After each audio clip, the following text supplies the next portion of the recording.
Hola a todos, un saludo muy especial a nuestros oyentes del programa de Radio Generación Empresa de la Facultad de Ciencias Empresariales de Uniminuto, que se transmite por el dial 14:30 AM los días martes y jueves a las 3 de la tarde por www.uniminutoradio.com.co y que también forma parte del canal de YouTube Sede Principal Bogotá de Uniminuto. Un saludo muy especial a todos nuestros oyentes y seguidores en redes sociales, a nuestros queridos estudiantes, a nuestros profesores, personal administrativo, a toda la familia que conforma la organización Minuto de Dios, a los vecinos del barrio Minuto de Dios, a todas las personas que nos reportan sintonía de diferentes partes del país y del mundo a través de las redes sociales. Como siempre, con invitados muy especiales, con temas muy pertinentes para que ustedes puedan aprender y gozar mucho de estos programas que realizamos. Hoy tenemos una invitada muy especial, la doctora Lucila Patricia Cruz Covarrubias. Doctora Lucila Patricia de la Universidad de Guadalajara, bienvenida a Generación Empresa. ¿Cómo está usted? Gracias, buenas tardes, muy bien, saludos a todos. También aprovechemos a darle un saludo a nuestros estudiantes y queridos compañeros de la Universidad de Guadalajara que seguramente escucharán posteriormente este programa de radio y a su querida profesora. La doctora Lucila es licenciada en Contaduría, es magíster en Auditoría, tiene un doctorado en Ciencias del Desarrollo Humano, tiene una larguísima hoja de vida que no la voy a leer acá porque si no, no se nos va la mitad del programa, pero es una persona muy interesante que nos la acercó un amigo de Generación Empresa, el doctor Arturo Morales de la Universidad UNAM, al cual le envío un saludo muy especial, con el cual ya hemos hecho varios programas en estos espacios. Y con la doctora Lucila vamos a hablar de un tema muy vigente, muy importante y que realmente cobra más actualidad en los temas tan complejos en los tiempos tan complejos que hemos estado tratando desde que aparece la pandemia. Doctora Lucila, cuando propusimos dialogar hoy, usted nos propuso un tema de resiliencia. ¿Por qué quiere usted que hablemos hoy de resiliencia? Porque él lo considera importante para nuestros oyentes. Porque a partir de la pandemia se ha escuchado mucho el término de resiliencia. Y lo escuchamos que tenemos que ser resilientes, pero ¿por qué ser resilientes? Y a mí me gustaría empezar a platicarles qué significa resiliencia, porque a lo mejor escuchamos, pero no sabemos qué significa. Bueno, la palabra resiliente viene del inglés resilience, que se ha traducido al español significa un acto de rebotar, saltar, hacia atrás, retroceder. Este término aparece en 1626, o sea que ya tiene su ratito. Pero en el diccionario de la Real Academia de la Lengua Española lo utilizan en el término de la física para señalar ciertos mentales tengan alguna resistencia a los impactos. Pero entonces, ¿por qué traducirlo nosotros al término humano? Y me gustaría platicarles una metáfora para adentrarnos más en lo que es la resiliencia, el término de resiliencia. Entonces, en esta metáfora muy, muy interesante está una cocinero y está su hija y su hija le dice, oye, papá, ¿por qué me pasan tantas cosas? ¿Cómo los puedo resolver? ¿Qué tengo que yo hacer? Y el papá se queda callado, no contesta nada y toma 3 ollas y las pone en el fuego con agua. En una de ellas pone huevos, en otra de ellas pone zanahorias y en otra pone café. Y la chica se queda, bueno, ¿no me vas a contestar tu respuesta? Y dice, espera, tranquila, ahorita te voy a resolver tu duda. Pasan los 20 minutos y entonces pasan 20 minutos y le dice, a ver, ven, acércate. Se acerca la chica y dice, a ver, en esta olla que pusimos los huevos que estuvieran antes de que se cocieran eran frágiles. Con el agua se volvieron duros, se transformaron. Las zanahorias eran duras y al cocerse se volvieron blandas. También sufrieron una transformación. Pero revisemos la tercera y es el café. Y ahora tú contéstame, le dice a la hija, contéstame qué pasó con el café. Y entonces le dice, es que el café transformó el agua. Lo hizo transformó, cambió su color a un color café y lo hizo una bebida de todos nos gusta. Entonces, así es la resiliencia, el transformar la adversidad y convertirnos en algo diferente, en algo bueno, en algo positivo. Ahí el café no permitió que se la transformara el agua como los otros dos ingredientes, sino él transformó el agua y lo convirtió en algo positivo, que es una bebida pues conocida por todos y rica. En el siglo pasado ya se empieza a utilizar en las ciencias sociales el término de resiliencia. Empezaron a ver algunos estudiosos que algunos niños que vivían en pobrezas, en altos riesgos, empezaron a ver que esos niños tenían, cuando crecían, se volvían personas con una calidad de vida muy buena, personas que habían estudiado y que psicológicamente pues estaban bien. Entonces, en el siglo pasado, en el año de los 70, se considera como un rango de la personalidad. Estos tienen cierta personalidad que hacen esa modificación. En la década de los 80, el concepto de resiliencia lo en la psicología. Pero ya a finales del siglo pasado ya es considerado otros factores que no solamente son la personalidad, sino también factores familiares, sociales que involucraban a esto. En el 2015, cuando yo empiezo a tener ya más familiaridad con lo que es resiliencia, encuentro por ahí un escrito donde se menciona que hay 412 escritos de resiliencia en temas de trastornos psicológicos, enfermedades físicas, se hacen algunos estudios sobre educación, la vulnerabilidad y artículos psicométricos. Entonces, quiere decir que la resiliencia se ha estudiado desde mucho tiempo. Y si ustedes me preguntan en lo personal, ¿qué considero como resiliencia? Para mí es un proceso dinámico que influye los factores internos y externos de las personas, que ahorita les podría platicar qué son, que apoyan a las personas a enfrentar la adversidad y salir fortalecidos de ellas. No sé si quedó claro hasta aquí.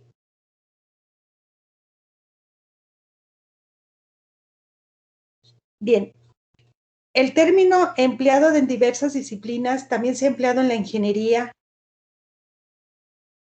resiliencia de las materias de la capacidad del material elástico, la ecología, que es la capacidad de las comunidades para soportar los movimientos y los cambios.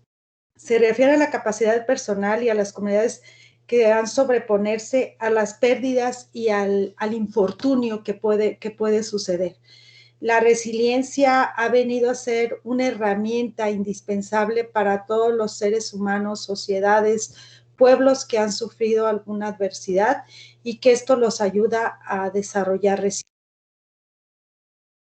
Estamos teniendo ciertos problemas con internet que se nos corta. Hay veces lo que nos va diciendo mi querida doctora Lucila. Doctora Lucila, ¿por qué bajo las mismas circunstancias extremas de dolor, de pobreza, de miseria, de campos de concentración, unas personas son capaces de ser resilientes y otras no? Es que hay hay personas que desarrollan resiliencia desde la infancia. Te lo voy a aportar desde dos puntos. Hay una autora que se llama un autor que se llama Stefan Van Estende, y él hagan de cuenta que forma como una casita, así, una casita. Y entonces dice, desde niños deben desarrollar resiliencia y las familias son las encargadas, pero no quiere que llegáramos a desarrollar resiliencia. Por ejemplo, en esta casita, imaginemos una casita así como tal, están los cimientos. En los cimientos está la construcción de nuestras necesidades básicas: comer, dormir, derecho a la salud, entre otras, vestimenta, entre otras muchas cosas más que tenemos.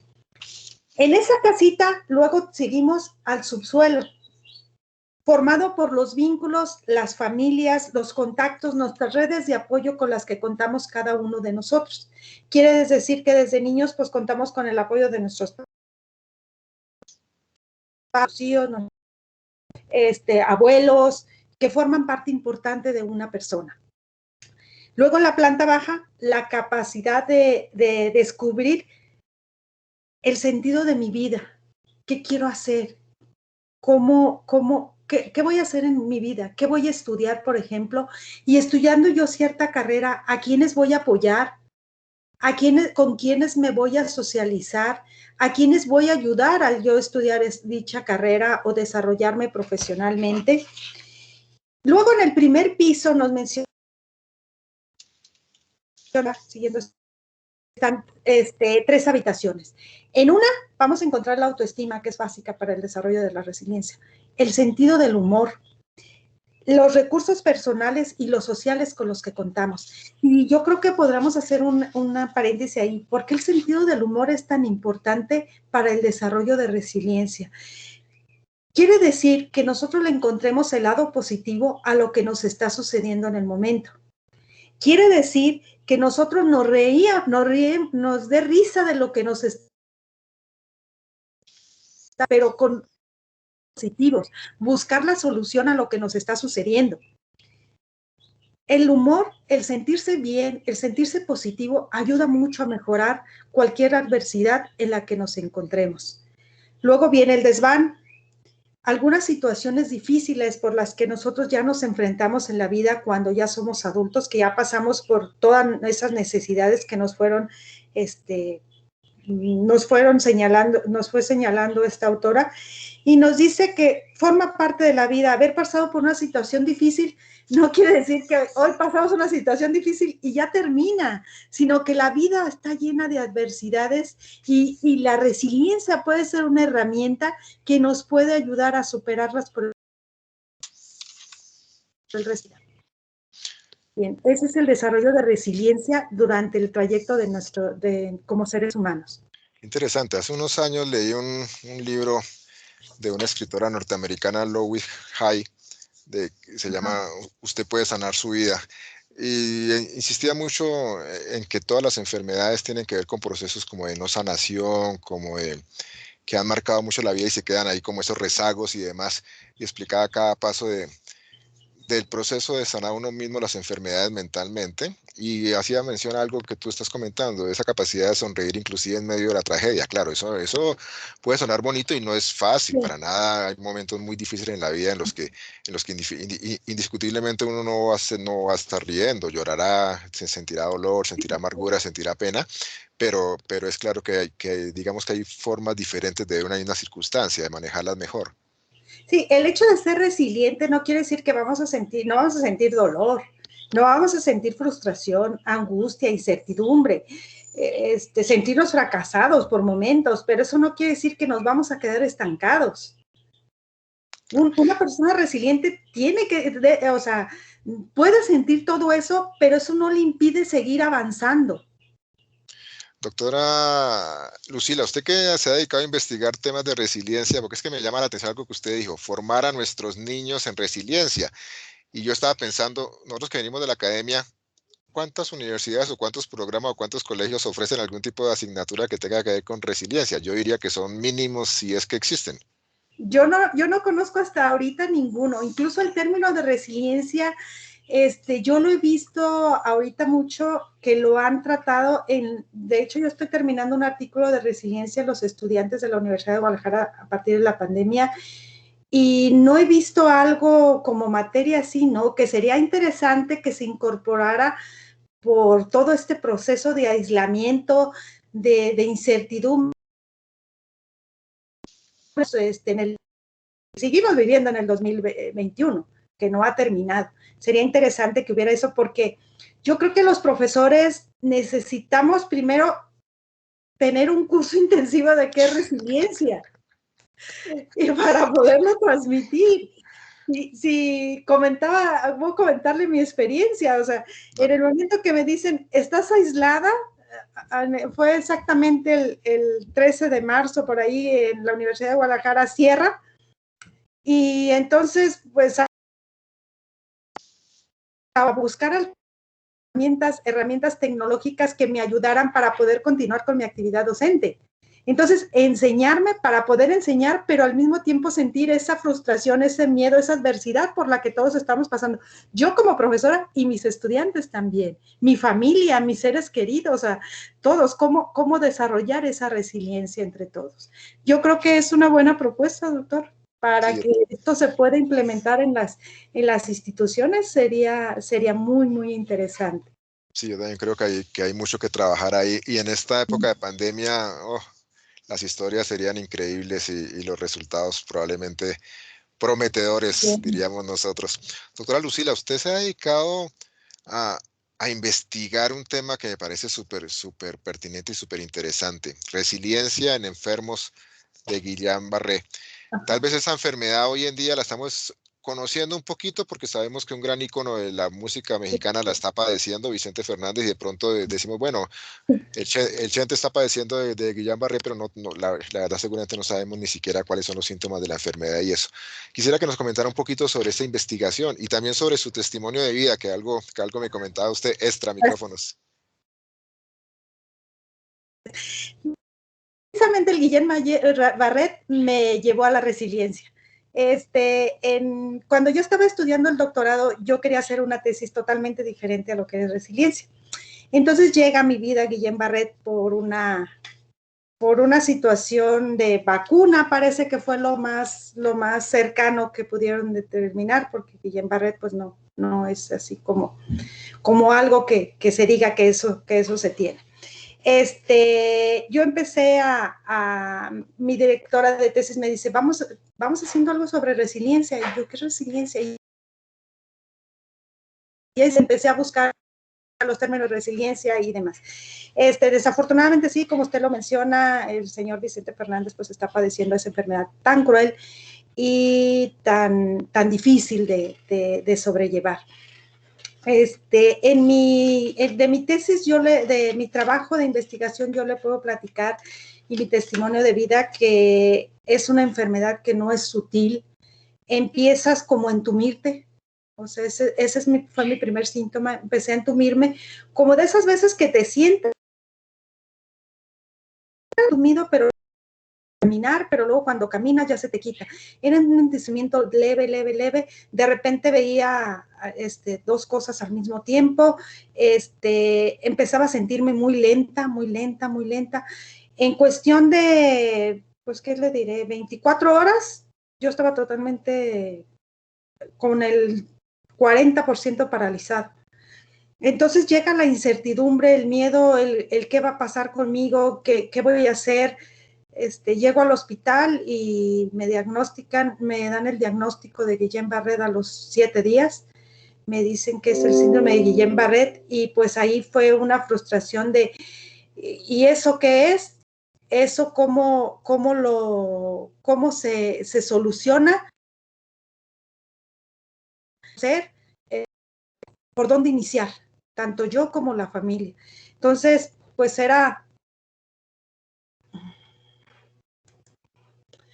buscar en internet la enfermedad, era buscar de qué se trataba, en qué consistía, y cada vez que pasaban los días, mi parálisis iba más, pues a más. Entonces, los diagnósticos no eran sencillos. Podría morir, es porque se va paralizando todo. Llega el momento en que la enfermedad para y no hay manera de que lo pare. De cuenta que los nervios se inflaman, entonces te desconecta el cerebro de la parte de movimientos, te va paralizando piernas, manos y los órganos vitales, y pues llegas a ataques cardíacos. Tiene varias fases la enfermedad y yo llegué a la fase 4, duré pues 6 meses sin moverme de la cama como un vegetal. Pero Fase 4 de cuántas, doctora Lucía? cuatro fase 4 de 6, O sea, o sea, de 5. estuvo muy cerca de morir. Sí, sí.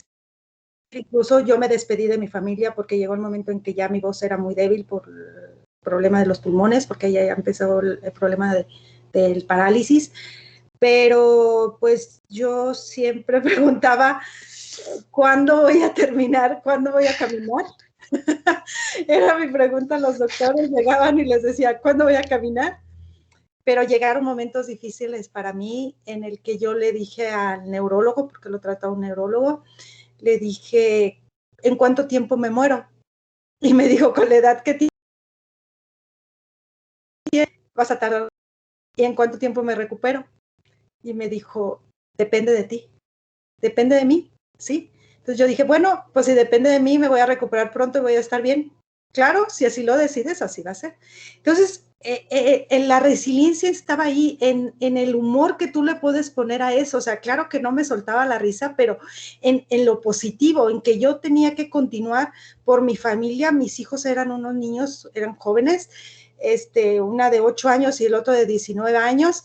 Y entonces ellos de repente se veían mal, en una situación se vieron mal, y yo recuerdo perfectamente que le dije a mi esposo, a ver, yo voy a salir adelante, yo voy a estar bien.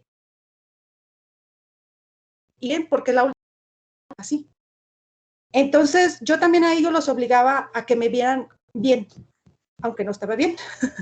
Entonces, eso era una manera de hacerlos sentir que ustedes me tienen que traer buenos resultados a mí porque la enferma estoy yo y yo no los necesito a ustedes mal.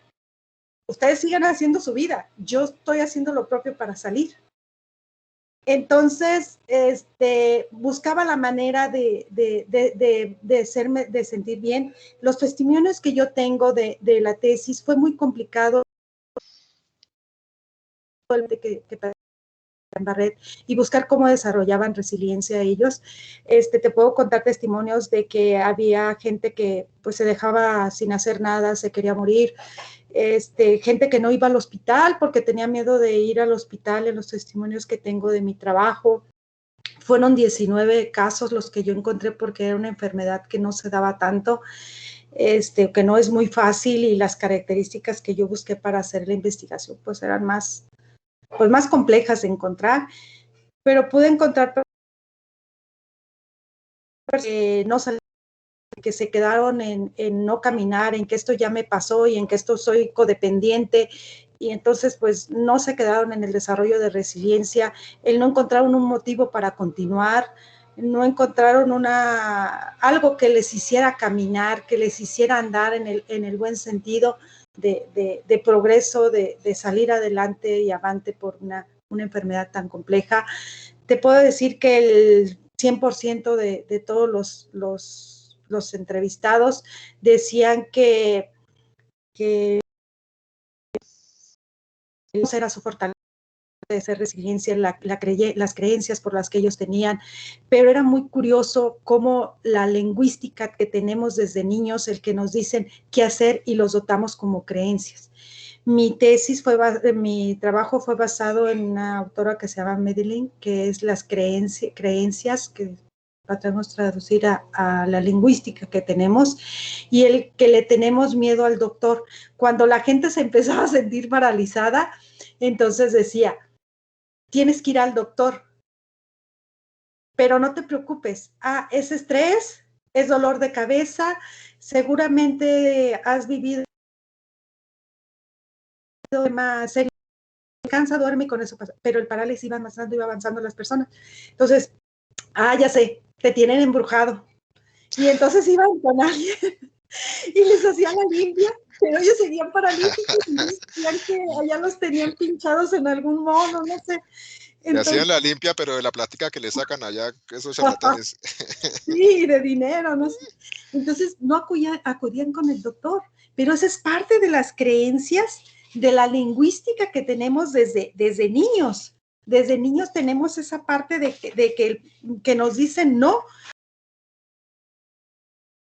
o nos hablan, y iban con los hierberos, incluso iban con los hierberos para ver si a ver si el hierbero les podría dar una solución para que se pararan y pues pudieran seguir caminando. Hasta que ya se vieron en el problema muy serio, empezaron a ir al doctor. La enfermedad tarda 7 días en diagnosticarte. Yo supongo, diagnosticarte, no soy doctora, no soy experta en medicina, pero supongo que eso fue lo que le pasó al señor Vicente, que tardaron mucho en detectarle la enfermedad, y además él había sufrido una caída. Entonces yo creo que ahí fue donde, no sé yo, pero mi experiencia de la gente que investiga es donde tardó el diagnóstico, tarda 7 días, solamente se puede diagnosticar a partir de una punción lumbar. Esa punción lumbar te ayuda a detectar, sale el líquido de la médula, te hacen una prueba y ahí sale el síndrome de Guillain-Barré.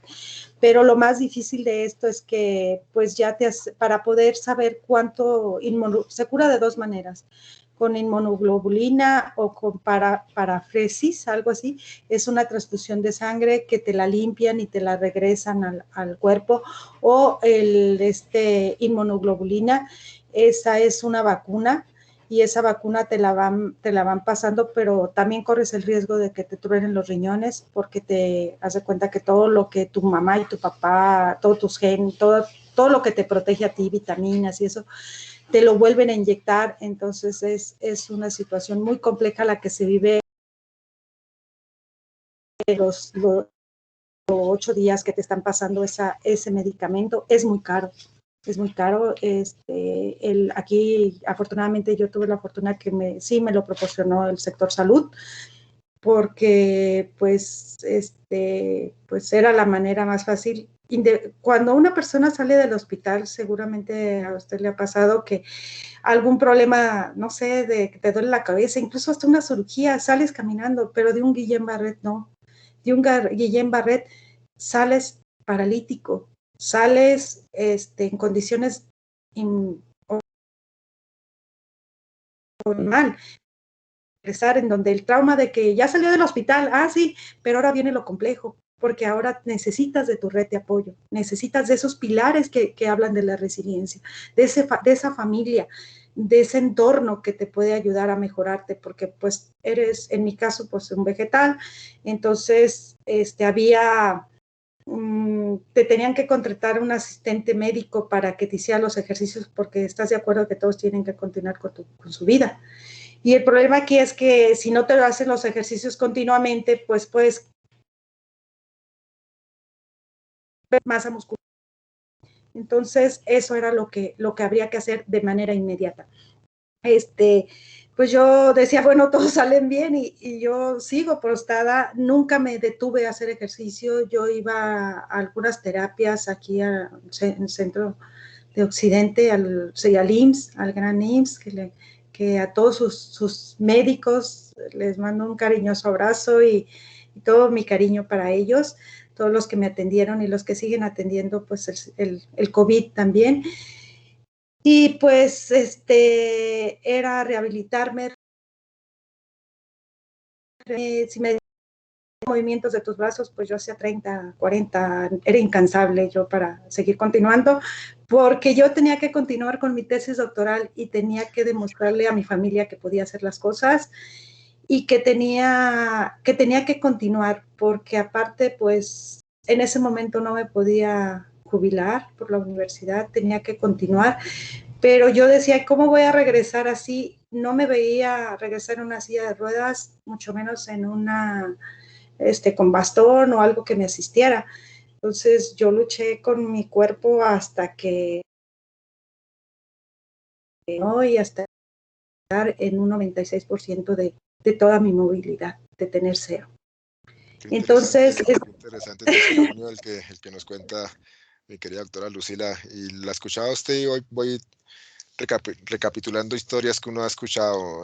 La fe es muy importante, inclusive sí. o sea, el pegarse a esas creencias, ¿no? Yo me acuerdo a algún escritor netamente ateo decía, yo no creo en Dios, no voy a cambiar mi visión y eso, pero admiro que las personas que creen se van más tranquilas en el momento de fallecer. Decía él que se iban muy tranquilas en general, tal vez porque dentro de sus creencias sienten que van al encuentro pues, con su imagen de Dios y demás.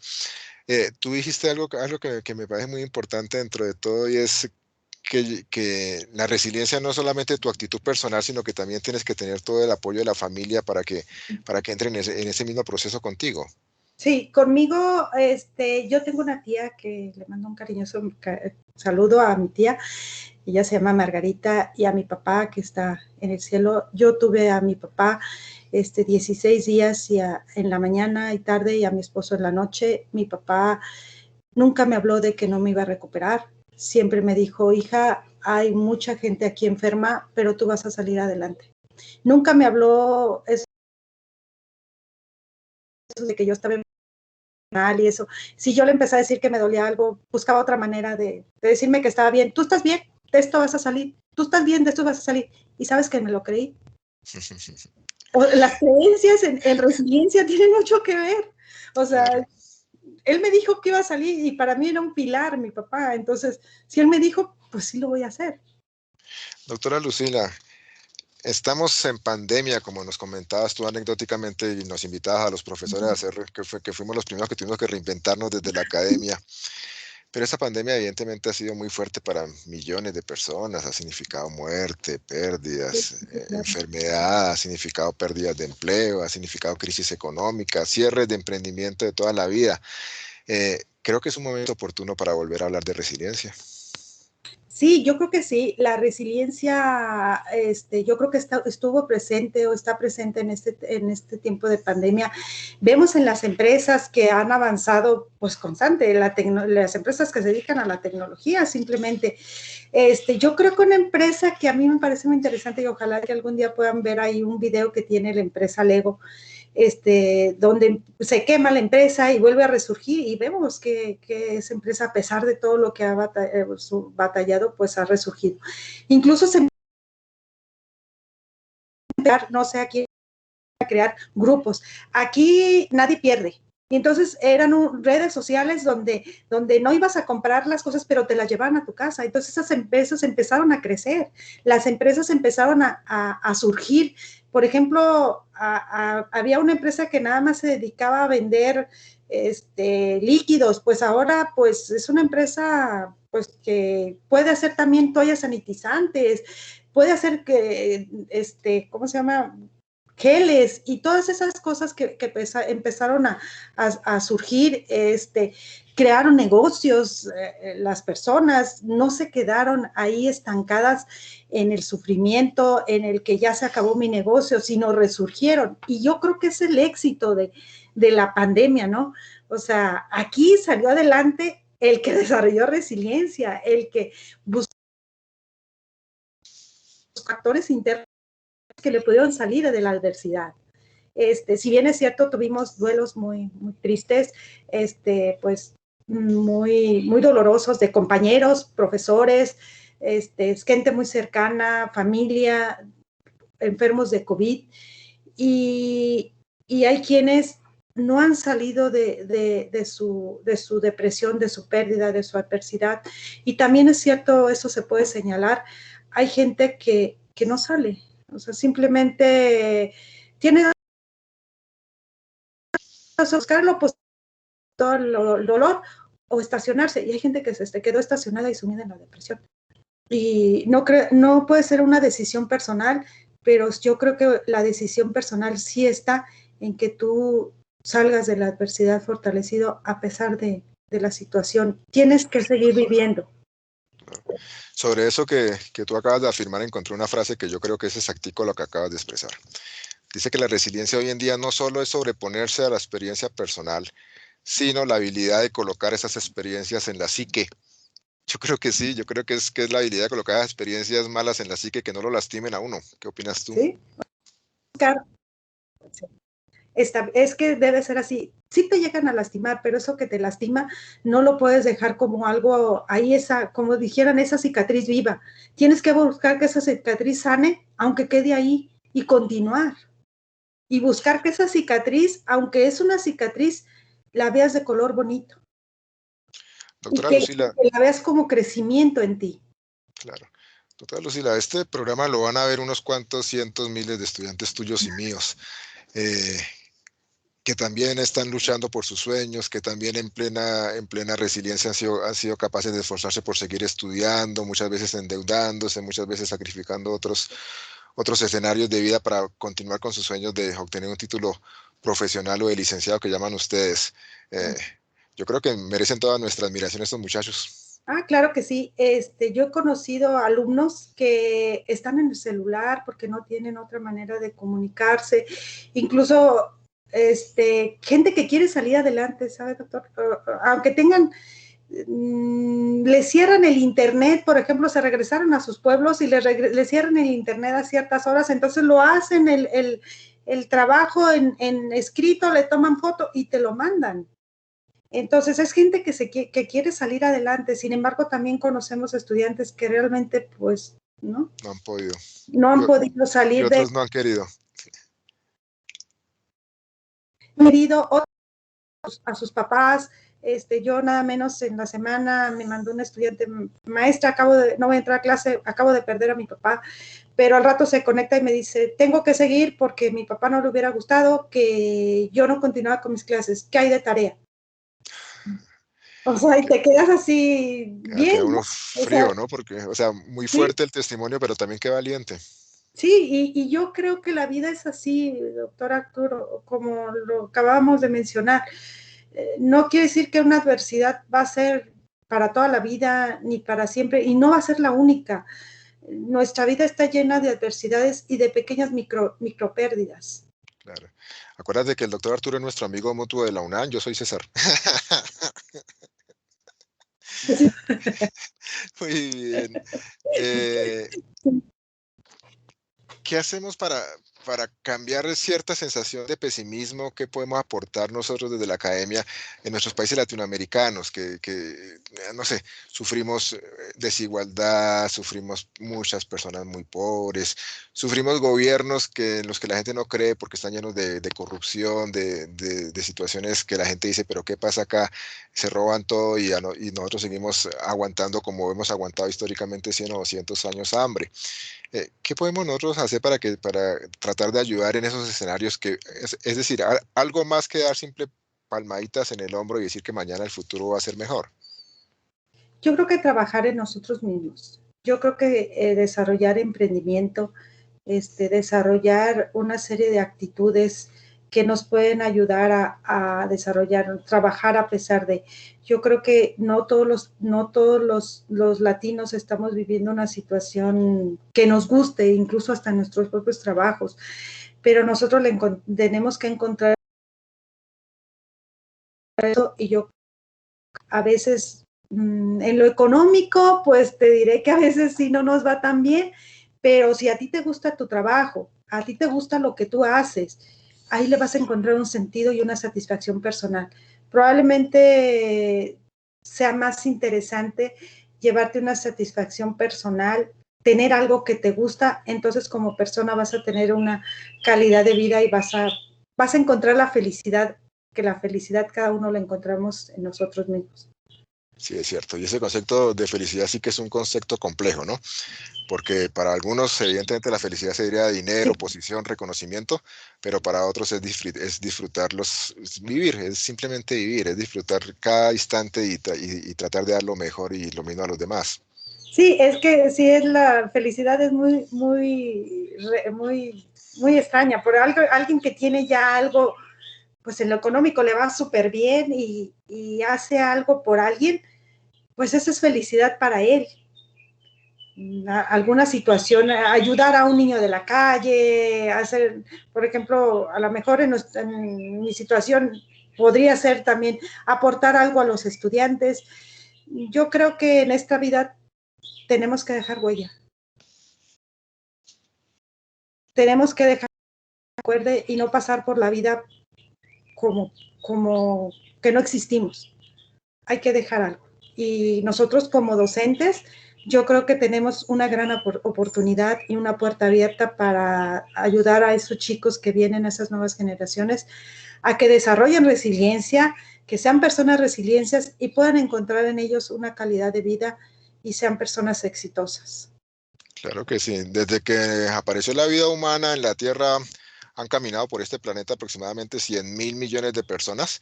Y no creo que recordemos tantas, entonces no son tantas las que han dejado huella y ojalá, aunque dejar huella no es obligatoriamente que el nombre de uno perdure, es esa vida que tocamos desde la academia, desde el estudiante, desde ese estudiante que cuando nosotros ya no estemos porque ya nos morimos, diga, oiga, yo tuve un profesor genial, ese man era buenísimo, ¿cómo lo recuerdo? Sí. Sí, como lo recuerdo por esto y por esto y porque me hizo crecer y eso, pero yo creo que más que también debe ser la satisfacción en ti, Claro. y que eso es lo mejor. Mi doctora Lucila, el tiempo en radio se nos suele ir ir rápido. En Generación Empresa se suele pasar más rápido porque charlamos sabroso. Yo quisiera, y siempre he mantenido la dinámica desde que comenzamos pandemia y estamos grabando por Teams en video y aprovechamos ahora a formar parte del canal de YouTube de la universidad y demás. Siempre he querido que mis invitados vayan cerrando el programa con un mensaje a nuestros queridos oyentes, a nuestros queridos estudiantes de Uniminuto, de la Universidad de Guadalajara, a nuestros queridos profesores, personal administrativo, a todas esas personas que reportan su sintonía en redes sociales para Generación Empresa. ¿Cuál sería ese mensaje que usted quisiera hoy dejarles sobre este tan interesante tema que hemos tratado? Gracias. Pues sí me gustaría pues que la sociedad, que las instituciones educativas empiecen más a voltear a ver el tema de resiliencia, que puede ser una alternativa para que las generaciones futuras en el campo de la educación puedan salir fortalecidas de cualquier adversidad, que no sería la única ni la última que vamos a tener. Entonces, a mí eso me parecería pues muy interesante el que pudiéramos aportar algo de eso nosotros como docentes. Y en cuanto a los gobiernos, que formemos una sociedad más resiliente para afrontar todas las situaciones de cualquier tipo que se nos pueda presentar. Esa sería mi aportación y pues muchas gracias por este espacio y espero que les sirva mi testimonio y lo que estuvimos platicando. Doctora Lucila Patricia, quiero agradecerle, reiterarle mi gratitud por haber aceptado esta invitación a Generación Empresa. Qué interesante tema, qué interesante testimonio de vida, cuántas cosas aprendimos sobre una enfermedad que probablemente apenas hemos escuchado por ahí nombrar, pero sobre todo qué fantástico testimonio de usted, ahí estar frente a la cámara, hoy en día en la academia, luchando por sus sueños, ayudando a los chicos a luchar por sus sueños, habiéndose levantado una situación tan compleja y tan difícil, tanto físicamente como sobre todo también psicológicamente, que fácilmente habría podido hundirla, como usted misma nos comentaba en el programa, ha pasado con muchas personas que padecen esa enfermedad. Quiero agradecerle este programa que me ha parecido además sensacional y sé que nuestros oyentes y seguidores en redes sociales lo van a disfrutar mucho. Recuerden Generación Empresa por el día 14:30 AM, los días martes y viernes a las 3 de la tarde, por www.uniminutoradio.com.co y formando parte del canal de YouTube Sede Principal. Un abrazo para todos, sigan creciendo en sus sueños, sigan luchando, sean resilientes, no se rindan. Recuerden que el ser humano tiene esa capacidad de levantarse de las circunstancias más complejas de la vida y de recordar que mañana puede ser todo diferente y hoy tenemos la prueba aquí con nuestra invitada. Un abrazo para todos y hasta la próxima emisión de Generación Empresa. Cuídense mucho. Chao, chao.